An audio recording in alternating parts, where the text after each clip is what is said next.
Question number हमारे पास है 18। A sample of paramagnetic salt contains 2 into 10 की power 24 atomic dipoles, each of dipole moment इतना। एक का डाइपोल मोमेंट कितना है 1.5 इंटू 10 की पावर -23। तो एक का डाइपोल मोमेंट कितना है 1.5 इंटू 10 की पावर -23 जूल पर टेस्ला। और टोटल नंबर कितने हैं डाइपोल के, टोटल नंबर ऑफ डाइपोल वो गिवन है आपके पास 2.0 इंटू 10 की पावर 24 आपके पास जो एटॉमिक डाइपोल है। आगे पढ़ते हैं। The sample is place under homogeneous magnetic field. Sample को रखा मैग्नेटिक फील्ड में, होमोजीनियस है 0.84 टेस्ला के, and cool to the temperature of 4.2 kelvin पर उसको क्या किया, कूल किया। The degree of magnetic saturation achieve is equal to 15%। जो degree of magnetization magnetic saturation है वो अचीव हुई कितना 15%। What is the total dipole moment of the sample for a magnetic field of 0.98 Tesla.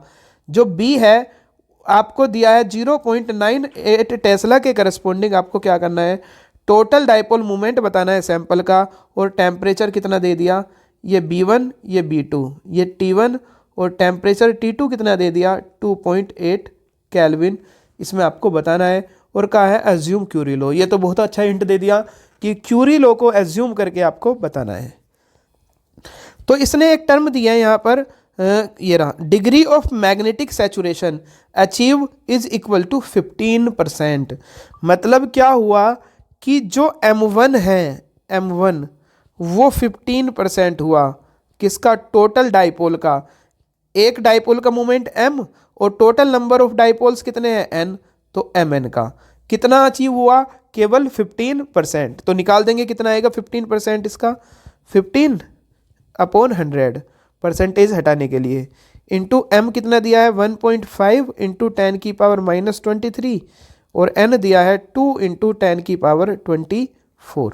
ठीक है, इसको solve करेंगे हम किससे, देखिए 15 2 जा 30 ये आगे 45 अपॉन इंटू 10 की पावर -2 इंटू 10 की पावर 1, तो ये आ गया 4.5 जूल पर टेस्ला। तो M1 जो आ गया मैग्नेटिक मोमेंट किस टेम्परेचर पर, T1 पर। M1 कितना आ गया आपके पास, M1 आ गया 4.5 जूल पर टेस्ला।